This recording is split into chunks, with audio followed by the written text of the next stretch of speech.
Ryan, how are you? Hey, what's going on, Jared? Good to see you again. Yeah, good to see you. I was feeling a Taking Back Sunday vibe. So I was like, dude, I gotta throw some Taking Back Sunday into this podcast to start us off. Are you into the emo punk kind of like early If, 2000s if scene you or can't tell with this haircut, I'm extremely into the emo punk phase. Right? I love Taking Back Sunday. It's on my playlist right now. nice? Yeah, I'd say they're probably my I think they are my favorite band. So them and Brand New, that emo punk back in the early 2000s was kind of my Love it. drive. So Love it. awesome. So you what year did you graduate high school? You got to be around the same age I am. I'm So 41. How old are you? I actually graduated in the same year in the same class as Mr. Clint Root. So we I don't if Nice. so now I'm going to implicate him if you don't already know his age. We Yeah. graduated in the golden year 2000. Oh, nice. Yep. Yeah, I was 2001. So yeah, you guys are the millennial, the Y2K. It's kind Yep. of That's us. awesome. So yeah, I remember you came into our office here in I guess it's Pleasant Grove. Like last week it was, and you had all this golf gear on.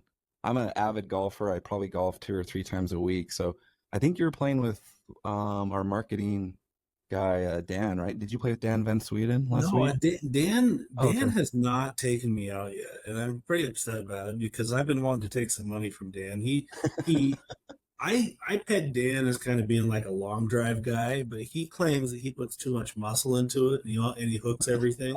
So I saw that as an opportunity to be like, hey, we should go out and play, you know? Yeah. Yeah, it's funny. We have actually a lot of golfers here in the office. We even have a few putting holes that we have balls laying all over. I sometimes need to watch myself because I usually trip over all the golf balls laying around. But So how often do you golf? Are you big into it, or is it just kind of like I'm every big now into it. I love golf. Funny and then? Nice. story about 10 days ago, I was golfing at the Logan Golf and Country Club, and I was Oh, nice. following Derek Bowen's dad. Right. Oh, Yeah. okay. So they're members there, right? And Yeah. I think that Derek and his dad played in the member guest, and I was asking him how it went, and I said, "Hey, I heard Derek kind of beat you and those different types of things." He couldn't quite remember the detail, but yeah, I love to golf. I love golfing. I golf. I try to go out at least once a week, but Yeah. just kind of depends. I got 4 kids at home, so you Yeah. know, it's hard to Yeah. pill away. Yeah. You're not gonna quit your day job anytime soon to go pro, right? You know, I keep waiting for the live golfer guys to call me with a contract, but they Yeah. haven't called yet. Yeah, I need one of those $400 million live contracts. Oh man, I can't blame those guys taking that money. It's ridiculous how much they get paid. So, fun stuff. Yeah, golf. I think that's pretty much my part-time job when I'm not working. I like to sneak away. Um, I And actually got and you I got down to a you four handicap, so I'm not playing too bad. So. yeah, you were playing good last time we talked. You were in first place. Did it stick? Yeah, I was tied for first. So the next day it was a 2-day tournament. The first day I shot 76, so I was in my flight, so I was like 4 over. And then the next day, the first 5 holes was just crap. I'm sorry, the first 4 holes, I was 5 over after 4 holes. So I went bogey, bogey, bogey, double, and I was just like, oh my gosh. I don't know if it was like so much of golf's like a mental thing where you just get inside your head and sometimes like the stress takes over. I'm sure you've been there, and you're just like I got to get my head in the right spot. And after that double bogey, I was like, okay, now I have like nothing to lose. I'm just going to go out. I'm going to focus on just pars, trying to hit fairways and greens is pretty much, and I just took off all the stress. I'm like, I'm going to have fun. So the rest of the 14 holes or 13 holes, I shot just 3 over. So Okay. it was So pretty good. I finished pretty strong. if I golf with you, then the strategy would be to talk enough smack to get in your head.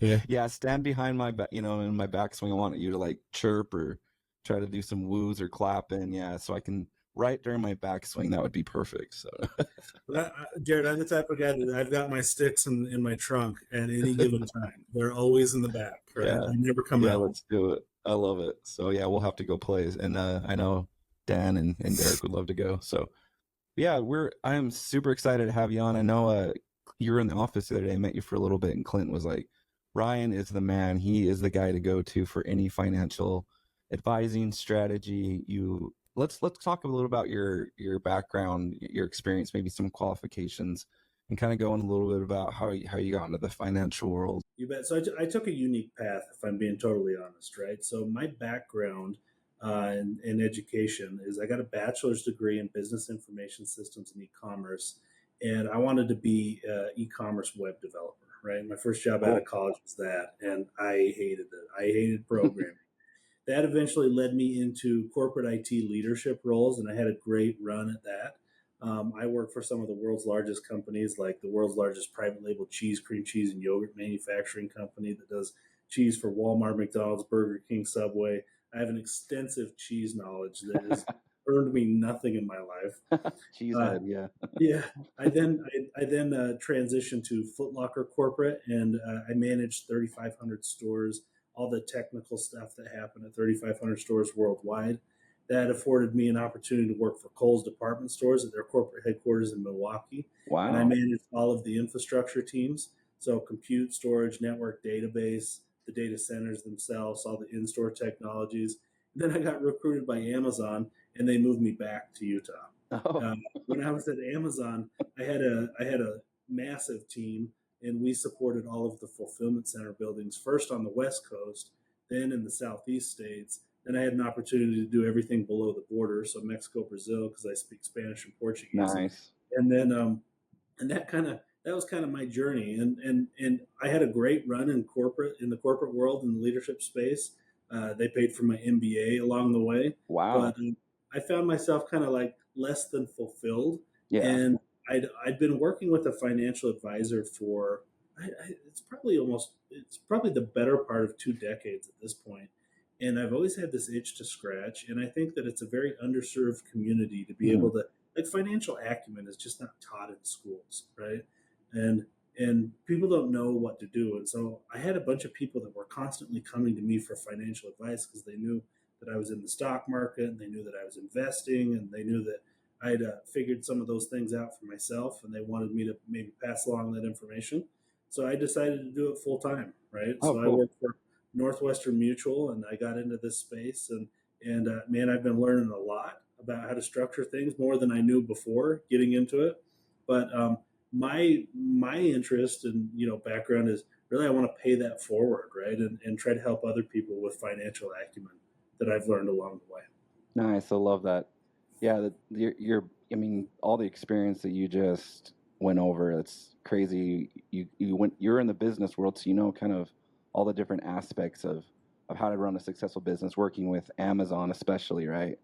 And your experience, with the cheese and just all those little things. I'm sure you've seen the whole profile of all different types of financial strategies and what's most effective, what works, and how we can help our reps here at Embark the best. So that's why we're so lucky to have you on. So let's talk a little bit about the profile of one of our reps. Typically with Embark, our reps are 1099 independent contractors, and so about 20 years ago, I started in this industry, not really knowing like what I was doing, not really knowing like how much money I was expected to make. I just was just kind of thrown at the wall, kind of see if I stick and how well I do. As independent contractors, you know how it's a lot different than being a W-2, on salary. So I think there's a little more stress because obviously if you're not performing, you're not going to get paid. There's no taxes taken out. A lot of reps will start off not even having like any type of LLC or S corp started, where they can have tax write-off benefits and stuff like that. So a lot of them are just like thrown at the wall and really not. They really don't have a lot of guidance. And so I think this is why we're lucky to have you on. Is a lot of these reps are in the same shoes. They're like, hey, I'm starting to make really good money, and door to door, making 100% commission. I'm starting. A lot of these reps are starting to make a couple thousand a week, and it's so tempting to be like, oh, I just made a $5,000-$10,000 paycheck. I'm gonna go out and buy new shoes, or I'm gonna go out and buy all this expensive jewelry or whatever you're into, instead of saving and investing it. And so that's our whole goal today, is kind of talking to this type of demographic or profile of a 1099 door to door fiber sales rep, and what they can do to be successful as they go through their career. So talking to like for you, when you meet with this type of profile, this type of person, what first comes to mind of different strategies that they could start doing? Yeah, different from W-2. You don't have that guaranteed income stream, right? Some months are Yeah. good, and some months around the 4th of July, I mean, something like that. I mean, you could not have anything coming in, right? Yeah. So I think that it's pretty tricky to discipline yourself to say, when I do get that paycheck, what am I going to do with it? Because you could have things stacking up, and you want to, you're motivated to pay those things off. You could have a situation where you need to hold some stuff for a future purchase. So I think that, like, one of the number one things that I work on with my clients that are 1099 is just having the structure so that you know that when every dollar comes in, you know exactly what to do with it. Hmm. 15% of it goes here for this very specific reason. 20% goes here for this very specific reason, and so on, right? And I think that you almost need the muscle memory and the discipline so that you know what the playbook is, right? if Yeah. you if you don't have a playbook and if you don't have a strategy, that's when you tend to get into some pretty big challenges, because when the good months come, you blow it. When the Yeah. bad months come, you don't have enough to sustain for the next one. So if you have the playbook and that strategy, that's key. That's my number one piece of advice: is know exactly what you're doing during the good months and the bad months, and that the strategy is consistent upon, Yeah. at each of those different steps. Yeah, I love Uh, that. Just like in sports, have a playbook, have a game plan. I mean, most teams in any game, they're going to be prepared. They're going to know exactly how each play they're going to run, what they're going to do in each scenario. That playbook is fundamental. So, say for example, like you sit down with one of these 1099 sales reps. What's the first thing that you're going to do to get them going? uh, love the question, right? So for me, my investment philosophy is really simple. It's really just three things. Mm-hmm. It's protect, optimize, grow, right? Hmm. So are you doing enough things to protect what you've already earned? Protect your family on the back end, protect your estate, protect your business. Maybe you do have an LLC, right? Do you have the right protection measures? And in some cases that's insurance. In other cases it's not, right? Um, but you can't expect to invest or to grow if you haven't protected first, Hmm. right? Second phase is really optimize. What does that really mean?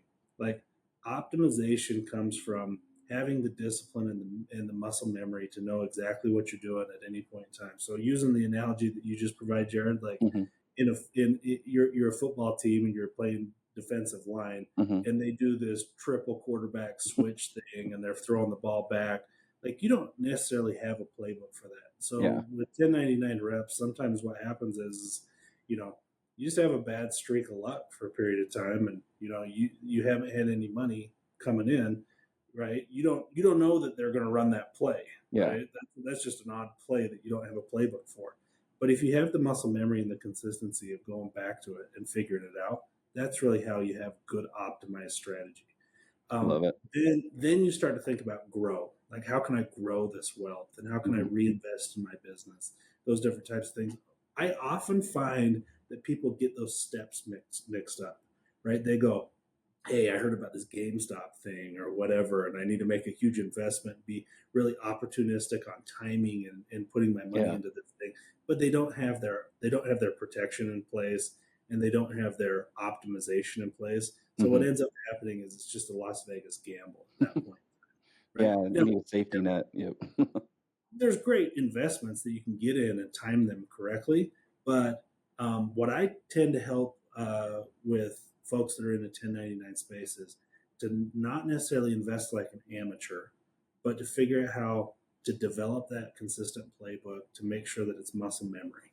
Right? I love it. I love the muscle memory, especially I use that in golf, right? That's how the swing is. It's just from Yeah. repetitive swinging over and over, you figure out what works and what doesn't, right? Exactly. Yes. So when you talk about those type of optimizations, strategies, if you will, do you have like top three? Maybe you can talk about strategies that you like to have reps go towards. Like, I don't know if you can dive into that a little bit. Yeah. Number one, DCA, right? Dollar cost averaging, right? When it comes to investing, what tends to happen is people go, I'm going to throw $5,000 at a thing, right? Hmm. Because the timing is right. My guy told me, or I looked at something on Reddit, and like I'm just going to go for that. Dollar cost averaging is a strategy where you're consistently investing small portions, even though the market is going up and down and up and down and up and down. If you look at the market historically, in any 10-year period of time, it's always been net positive despite the ups and downs, right? Yeah. So if you're investing small amounts along the way, you're going to win in the long run. Now, it's Oh, not a hedge, it's not a protection, right? Like there are opportunities where the market will crash. The worst thing to do, like financial finance 101, is buy low, sell high. hmm, Worst thing to do is buy high, sell low, yeah, right? agreed. Or even buy low, sell low. That's bad too, Uh-huh. right? Yeah. So dollar cost averaging is probably one of the best strategies, with you know, just putting the money out there in small increments that doesn't impact your family. You're not putting $10,000 on a roulette table. You're putting Hmm. $150 consistently in a very strategy rich scenario, I like right? So that. that'd probably be number one, I like right? that. Number two, without a doubt, you have to figure out how to pay yourself first, right?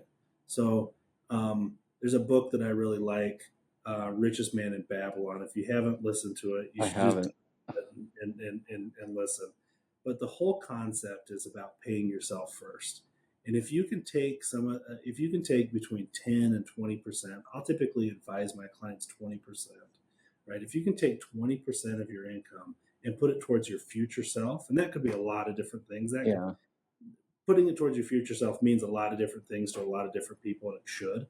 But if you take 20%, you put it towards your future self, and you're making the appropriate investments, and you're saving the appropriate amount of money, you're taking some of those chips off the table, you are going to look up 20, 30, 40 years from now and Yeah. go, man, I'm so glad that I did that. I'm glad I saved that and put that aside. Yep.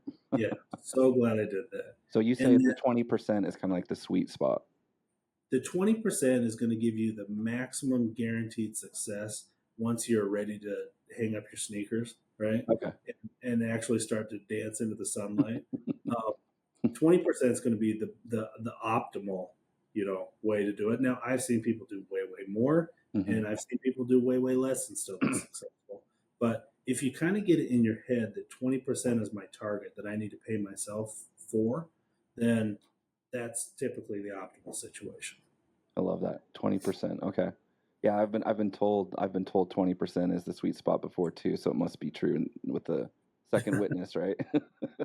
How the mouth of two or three witnesses, right? Right, exactly. So that's your second strategy. Is there any? I've heard also, like, when I first got into investing, I went with a financial strategist. I don't know, the financial advisor. There you go. And she Yeah, mentioned life insurance. Basically, it's like you're like your own banker kind of a thing. And so she set up like a life insurance policy. It was like term and whole. Do you advise that? Is that a good strategy? I think that's a great strategy. Now, I personally have two term policies and permanent, right? So there's two different, let me just provide just a small amount of education. There's two Mm-hmm. different types of life insurance. You have term, which means termination, right? That's typically a 20-year term. And you basically put money into that premium. And then after 20 years, you're not expecting anything in return. If you happen to pass away, then a beneficiary gets that amount Yeah. that during that term. But if it's a day past that, it goes away. So in a lot of cases, it's kind of like rent, right? Permanent insurance is on the other side of the spectrum. So it's more like home ownership, in that Mm. the the premiums that you pay, a small portion of that goes towards term like insurance to cover your life, but the rest of it goes towards a cash value that can accumulate. And you Oh, can do it in the market or you can do it outside the market. So it actually provides safe cash. And one of the reasons why I like permanent insurance is because you could accumulate cash outside of the market that grows in the form of either a dividend or it grows in the form of market appreciation. hmm, And you can take loans on that amount of money tax free, no fees, no penalties. So it becomes very Roth like, I like right? that. So the greatest way that you can transfer wealth from one generation to the other is through life insurance. There's really no better way because it can transfer tax free, right? I love that. I'm Um, glad I listened to that advisor back in the day because I've had mine since I was 21. I'm still working on it. So Yeah, so no, why would you have both? Well, yeah, yeah, because permanent insurance tends to be a little bit more outlay of capital. It doesn't cost more per se, but you're almost forcing yourself into a savings plan for your future self. So it's a little bit smarter use of the dollars because it's more like building equity.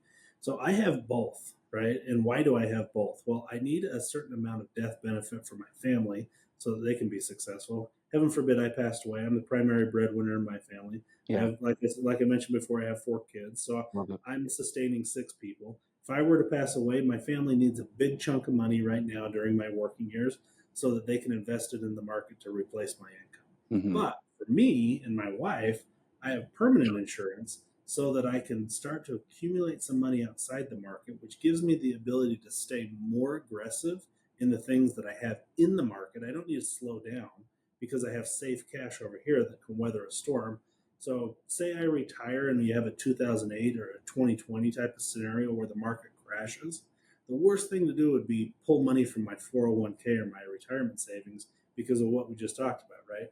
Buy low, sell high. Yeah, If the market's down, I certainly don't want to sell off my positions because that's going to erode my future growth of that. I need to sustain me through my retirement. So, exactly. what if I could use the money that I had in my cash accumulated life insurance policy and take that money out to weather that storm while I kept my money in long enough for that cycle to rebound, right? Yeah, I love that. And it's like that way you're your own banker, and isn't the interest rate like wasn't it like 1% on that or something or It fluctuates, but it's very low, yeah, right? It's yeah. lower than you could go get at your credit union for sure, right?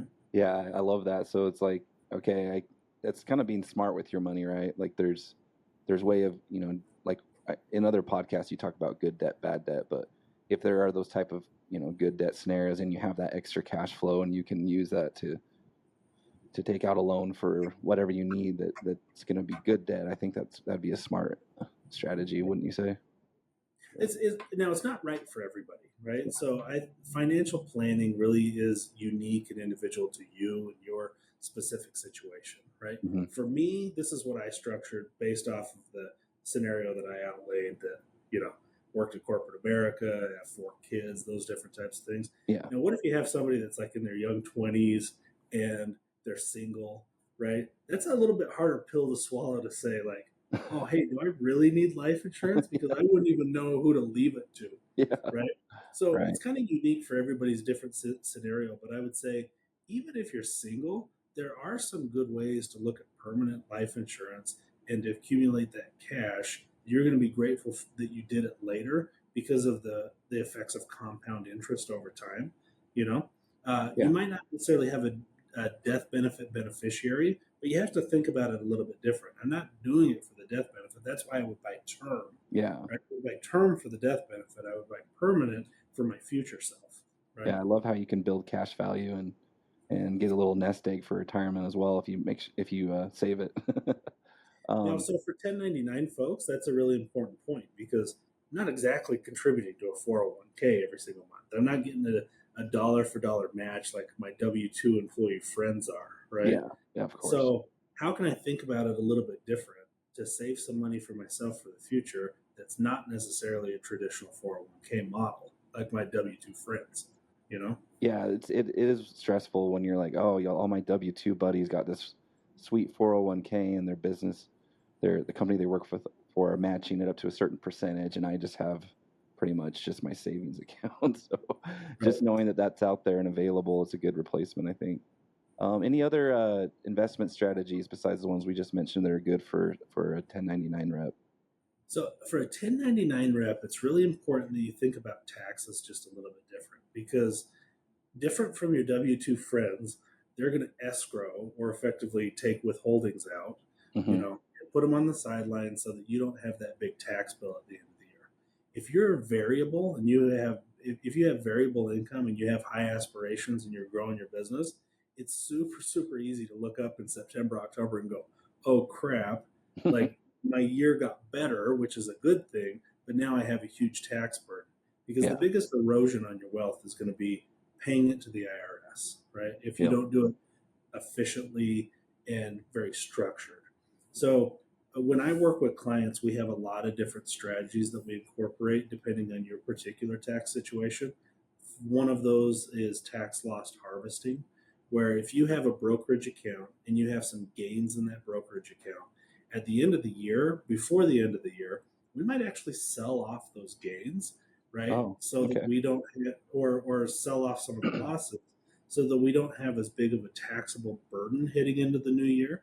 I And like then that. we might actually purchase those same positions 30 days later after the IRS allows us to. And we might buy the same thing back just to try to be very efficient on our taxes. So I would say for 1099 employees, you really have to look at taxes. Now, it probably doesn't mean anything to you today. Yeah.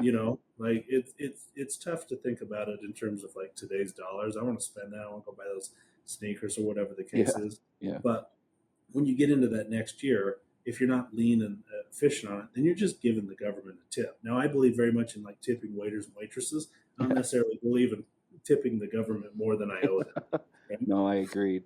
Yeah, taxes is huge because as 1099 reps, like you mentioned, we're not getting anything withheld. So being able to have those write-offs and strategies to be able to not give that huge tip out to the government, like you said, is crucial. So let's talk about let's talk about a different profile of say you're talking to a 40-year-old. I'm 41. I got some gray in my beard. You're in the same boat. Yeah. Say you're talking to a 40-year-old and they haven't done any saving, any investing. They're just kind of like they've just been getting by, barely paying their bills. They're into door to door because right now, just with the economy, that's the best option they have as far as making money. They haven't really gotten into. Are they SOL or what? How would you advise this type of profile? Yeah, so I would say first off, it's never too late to start, right? Okay. I would go back to the playbook and say, protect, optimize, grow, Okay. right? Are you protected? Is your family protected? What would happen in the event? Nobody likes to think about this, but what would happen in the event of disability or an illness or a car wreck, heaven forbid, Yeah. right?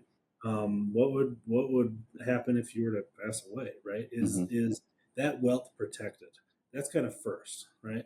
Second is, optimization can come in a lot of different forms. If you're living paycheck to paycheck, let's look at your finances and go, do you really need that particular, subscription service that you don't listen to or whatever the case is? Let's dig into it and find out if there's some ways to pull some of those things out. Um, I believe very strongly that you need a 6-month emergency fund. Now I it's like that. different for different. It's different for different people, right? It depends on your income, but a good rule of thumb is 6-month emergency fund. Meaning, if something were to happen to me and I were to lose my job or whatever the case is, or I just simply weren't able to make enough sales for 6 months, can my family sustain? Hmm. Off of the expenses that I have for 6 months? And Hmm. do I have that just sitting liquid cash available, not sexy, on the sideline in a savings account? If so, then let's talk about how do we grow and how do we get really aggressive on it. I'll talk to people all the time that come to me and say, "Hey Ryan, I got X amount of money and I want to invest it and I want some big returns." And then I'll go, "Tell me about your debt." And they'll go, "Man, I have a ton of credit card debt. I got an old student loan and I got, different obligations to different sources." And I go, okay, we can't skip the optimization step. We need to make sure that we're paying off the 20% interest Yeah. credit card stuff before we Yeah. invest that, you know? Yeah. You gotta have your ducks lined up in a row. You gotta take care of one thing before you can go to the next, for sure. So if I'm talking to a 40-year-old individual, I'm going to follow the same strategy, which is, hey, are you protected? Hmm. Are we optimized? Right? Why are you living paycheck to paycheck? Right? Yeah. Can we fix some things there? Yeah. And then do you have that 6-month emergency fund? Because then everything on top of that 6-month emergency fund, let's get it working for you, right? Yeah. Let's get it invested in the right category based off of your investment risk profile, and then let's get that stuff moving, I love right? it. So you talked a little bit about debt. Say you're talking to a client that has thousands, tens of thousands of dollars in credit card debt. I've heard different things where it's best to pay off the high interest rates first, and then that payment you roll over to the next highest interest. Is that what you advise, or what's the best way to pay off credit card debt if someone got over their head? Oh, this is a good question. I mean, and here's the thing: you're going to get 10,000 different answers on TikTok, depending on who you ask to this question, right? Yeah. You're going to get Dave Ramsey that says one thing, and you're going to get somebody that says something different. So I would say, first and foremost, it's unique to you. And so, you know, you should work with an advisor to help you figure out what is your particular situation, right? Yeah. And in a lot of cases, an advisor will work with you for no charge up front, right? Oh, I like that. To help you structure those things. There's no money that trades hands. Um, so that's first, right? Okay. Second is, yeah, you definitely need to look at your situation and go, if I have a home mortgage and it's at 5% interest, right? And I really want that thing paid off. Should I be taking all my extra money and paying that off while I maintain 20% interest on credit card debt? Well, that's a pretty obvious math equation that's just a no, right? You Yeah, should for pay sure. off the credit card debt first because you're going to pay the highest interest rate on that. And then you should work on some of the other debt. So I was working with a client just last week that had student loans, and they really want those student loans to be paid off, but it was Yeah. mostly for the feel good reason of it, Yeah. right? Yeah. Just Student loans were at like 2.7% interest. Meanwhile, this individual had some credit card debt that was at 19% interest. He was really motivated to pay off those student loans because they've been hanging over his head for a long time. And as he was paying those things off, he was incurring more credit card debt. And oh, that math just didn't add up, right? That math agreed. just didn't add up. So I would say it's unique to everybody's situation. But what's a good strategy to pay off that credit card debt? It's let's think about it in terms of that emergency savings. What do I got to do to get there? Right? Am I paying myself 20%? If Hmm. I have no emergency savings and I have some debt and I'm not paying myself 20%, then maybe that's where the 20% should go for the Yeah. period of a year or 2 years until I can get into that position where I've got the muscle memory of saving that 20%. I've applied it towards the things that are kind of bad debt. Now I want to apply it towards the things that can actually make me some money going forward. Yeah. I agree. Sometimes when you first, I'm guessing when you first start off paying that 20% to yourself, at first it stings a little bit because you're like, 20%, that's kind of a hard pill to swallow. But like you said, the muscle memory as you do it every single month is going to be like, it's going to be a habit where it's just like, I don't even notice it anymore. It doesn't sting as, it doesn't sting like when it first happened. So I think a lot of us kind of get like scared maybe to invest that much or put that much aside. Um, Even when we understand that this is going to help me grow and going to help me have a retirement, even when we understand all that, it's just still that sting of 20%. But I love it how you're repetitive. If you do it every month, it's almost like it's just becomes second nature. You don't notice it anymore, right? And you hit the nail on the head, Jared. That's Mhm. exactly the point. Any good investment strategy is I don't fill it, right? Like it's just part of the process. It's part of my playbook. It's where I go, right? Yeah, I think that if you were talking to any pro athlete, they'd say the same thing, right? Like I know exactly what to do in this scenario, even when I get hit real hard, or even when it's wide open field. You know what I mean? It's the same yeah, thing. exactly. That muscle memory, exactly. So I know you're not like into endorsing any specific app or resource or whatever, but I always hear, even when I was growing up, oh, you got to have a budget. You got to have like a spreadsheet where you're keeping track of every little thing. And especially kids nowadays, like the fact of a spreadsheet, plugging everything in, crunching all the numbers, they just want to throw up when I think about that. But can you think of any tools or resources that maybe help set up a budget, or would you advise actually setting up a budget to start with?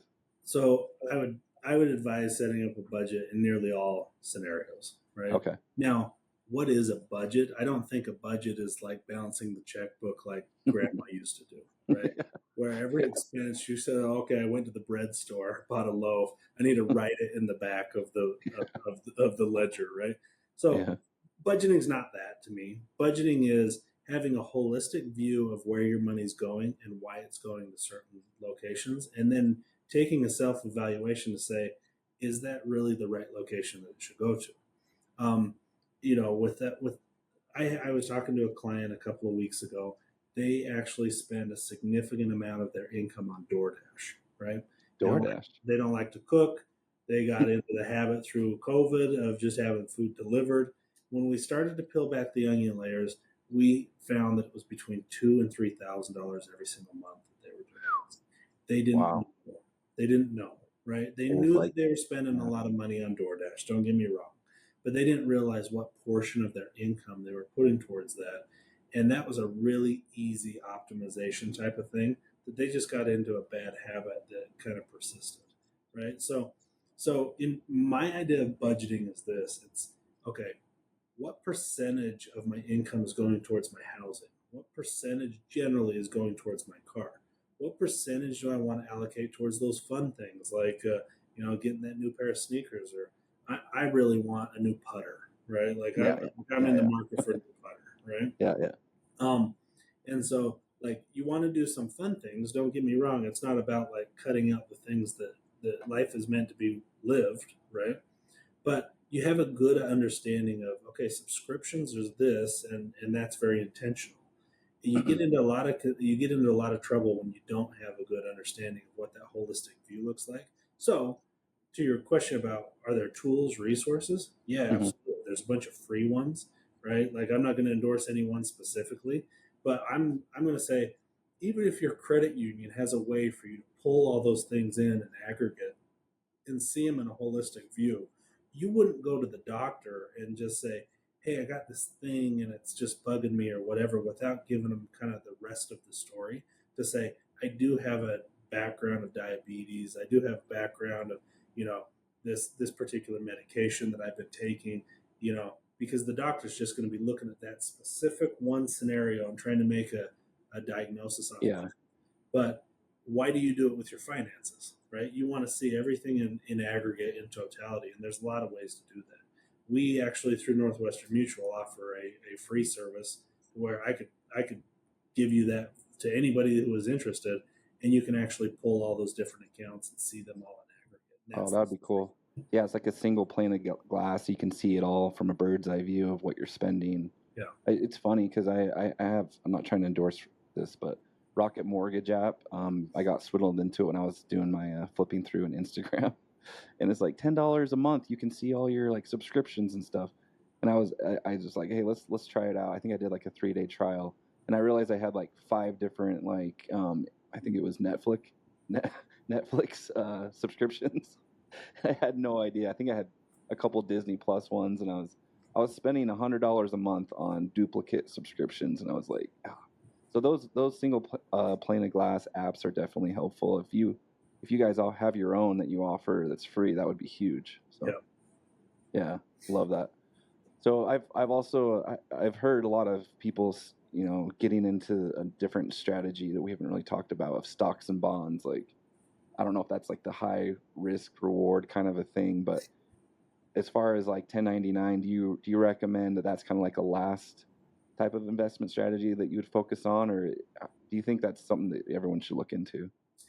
Honestly, I think that everybody should look into something like that, right? Yeah. So the way that stocks and bonds typically work is they kind of work in opposite directions, right? Okay. So when bond prices are really good, stock prices are usually bad, and vice versa, right? Yeah. Yeah.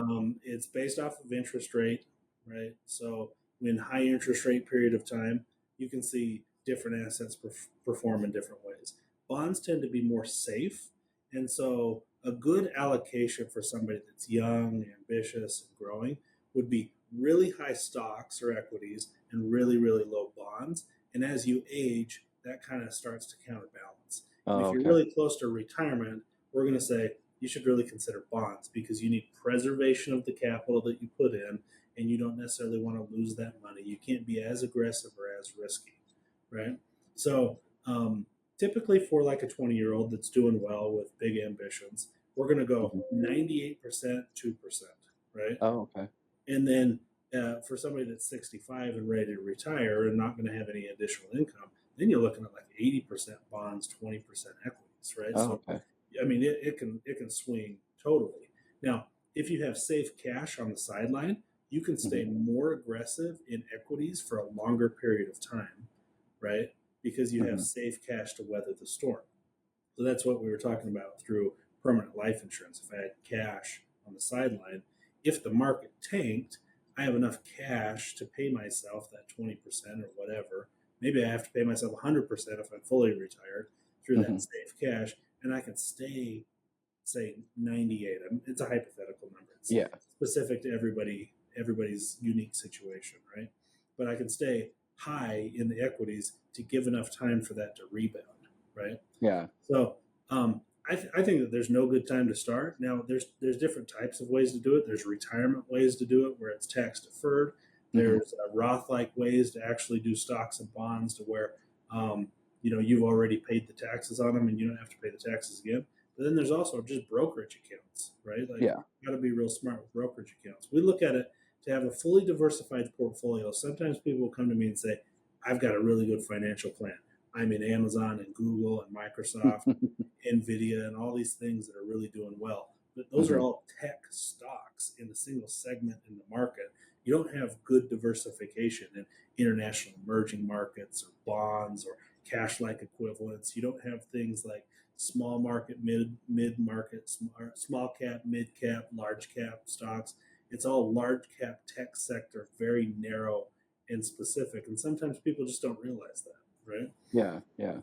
I have a couple of buddies that use that Robinhood app, and I'm like, wouldn't it be better just go with an advisor instead of just I don't know, like wouldn't you agree going with an advisor would be the best way to start with stocks and bonds? I mean, you're an advisor, so you're just kind of biased, but wouldn't you say that would be your Yeah, I'm totally biased on the answer to this. I would say honestly, 10 out of 10 Americans need to work with somebody that has financial acumen, at least to just get a different perspective on things, right? To understand these are the different markets and these are the different types of ways and strategies as it relates to taxability and those different things. It's not something that's just taught at schools. Like I didn't go to high school, with Clinton. They were like, okay, here's how to structure your finances class and when you should get into different equities and which apps to use. I don't know that those classes exist. So taking nothing away from Robinhood, what tends to happen is we're in an environment where information flows like water, right? Agreed. And so you go, oh man, everybody's doing it. I got to do it too. There's this really hot thing. And one of the worst things to do is try to time the market, right? To say, if I get in right now, then I'm going to be good. Am I too late for NVIDIA? Can I still get into NVIDIA, right?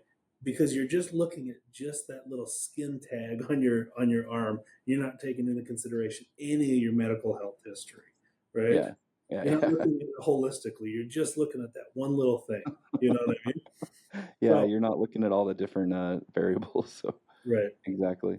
So being in door-to-door sales, a lot of reps, they'll travel quite a bit, like even driving out to their area. Sometimes they're out 30 minutes to an hour, and there's a lot of good valuable time that can be spent listening to valuable resources. Like one thing is invest your money, but another thing is invest in your knowledge. Like, basically your things that can make you become a better person. I would like to say self-improvement things. So for a 1099 rep that's traveling a lot and they want to get into some good reads or good books or resources, is there anything that pops in your mind that would be maybe one or two resources that you think reps should start with if they want to learn more about investing? Yeah, I've got a couple that I personally like, and this is preference, right? I'd already mentioned the book Richest Man in Babylon. I think that it's just an essential, right? Rich Dad. I'm going to check that out. I'm going to take your word for that. It's an essential. One of the things that I really like is I really like to have a pulse on what's happening in macroeconomic terms. And there's an individual that I have a tremendous amount of respect for that has a podcast called The Journeyman, and his name is Raoul Pal, Raul, I think. It even rhymes, right? Raoul Pal. He's a macroeconomist guy that looks at all of the different trends within the market. He's really pro blockchain and blockchain technologies, and not necessarily crypto, but he's definitely pro crypto. But he looks at things in aggregate, right? And he says, okay, if Japan's doing this, then that typically means that Great Britain does this. And when these things cross over, that's when you have an arbitrage opportunity to get in. And so I really enjoy listening to his podcast because he's very much futuristic thinking in terms of, a way that opens my eyes to kind of a broader world, right? I love that. Right. So I really like that podcast. If you're on the road and you have a chance to listen to that, it's phenomenal. Some good knowledge. Yeah, I'll definitely check that out. What about any books that you always hear things like Rich Dad, Poor Dad? I don't know. Is there any books that you recommend that you like reading? Oh, that Rich Dad Poor Dad is a great book, right? I That's like the totally. Bible of. I'm trying to think. You know, I'm drawing a blank in this very moment. I'm trying to think of the last book that I read. It was I reread again Richest Man in Babylon, and I finished a couple of weeks ago, right? Yeah, And it just brings you back to the fundamentals of, you know, save, take that money, have that money work for you. You're going to look up and be the richest man there because the other guys didn't save, right? yeah, exactly. It's basically a law of the harvest, right? I mean, you work hard for your money, but you also got to keep it away for the winter. You know, when the winter's coming, you got to make sure you have something reserved. Yeah. Otherwise, you're going to starve and get cold, right? When the hard times come. So, or when you get retired and you're too old to work. So I love it. So to kind of to finish off this podcast, let's have you give your maybe like your maybe 3 5 minute spill of why reps need to come to an advisor such as yourself, how it can help them, and any benefits that you can come up with, and then a way that they can contact you if they're interested in getting a hold of you.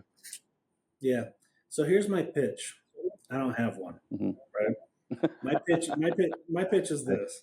It's never too young to start. You're never too old to start. Um, Mm-hmm. there are advisors that will work with you for free, right? That will help you structure a plan that can be, I mean, I did one this morning for a guy that was 70 pages long. I provided it to him for free. It's got different illustrations and projections that are unique to his specific situation, and it serves as a roadmap. Like, there's That's really awesome. no reason why you shouldn't at least have that perspective, even if you take that document and throw it away, right? Yeah, Just to yeah, get a different idea of what you should be considering. So what I typically do and the way that I engage is we sit down and we just try to establish a balance sheet. What are your assets? What are your liabilities? What kind of money's coming in from what different sources? What type of obligations do you have? Once we establish that balance sheet, then we start to talk about goals, right? And people's goals are going to be unique. I want to get into a house. I want to start to save for my kids' college education. I want to be in a position where I can pay for my daughter's wedding. I have an 18-year-old daughter that's now going to school. I need to pay Mhm. for that school or help her Yeah. figure out a way to do that, right? So then you start to incorporate the assets, the liabilities into the goals, and then you basically build out a roadmap, right? And you try to figure out how you can protect, optimize, and then grow. And so that's typically what I do. I provide that back, and I say, here's this document. Let's step through it. Let's make sure that you understand it. I'll provide different pieces of education along the way, depending on the complexity, right? We can get really deep in it. And then we'll make some recommendations to say, I think that you should really do this. And if somebody wants to do this, then maybe I'll help them open up an account. And in some cases, you manage that account. And in some cases, I can manage that account, right? So, best way to get a hold of me is, hey, I stop by the office, like you mentioned, every once in a while. Yeah, Or you yeah, can yeah, just yeah. flag me down and say, hey, Ryan, let's talk. Um, Clint and Albert have my contact information, but my cell phone number is 414-559-5395. You can find me on LinkedIn, Instagram, Facebook. Let's just start a conversation and see where it goes. Yeah, and it's all under Ryan Cook, right? Or is it under the company you? Ryan Cook. I'm based Okay. out of Farmington. My office is in Station Park, and you can find me online as well. And reps don't need to meet with you in person, right? They can do virtual meetings. So because I spent so much time across the nation, right? I have pockets of people that I work with all the time. I would say 90% of the people that I work with is over a Zoom. I love it. So yeah, most reps are like, oh, I don't have time to travel to Utah to meet with Ryan. So knowing that they can do it virtually is awesome. So Or even I don't have time to drive the 20 minutes to get there. Right? I know it's a time is valuable, right? Um, Perfect. So this has been a complete treat. We're super lucky to have you on this podcast. I've learned so much. I'm going to even hit you up because there's a lot of things that pop in my mind that, yeah, I'm like, no, I'm not doing that. No, I'm not doing that. So I definitely need to hit you up, Ryan. And especially for golf. Golf's going to be the most important thing. And then financial. Maybe we spend a couple thousand on a golf trip and then talk about my finances. But Yeah, deal. I'm in. That's the way that I like to do it.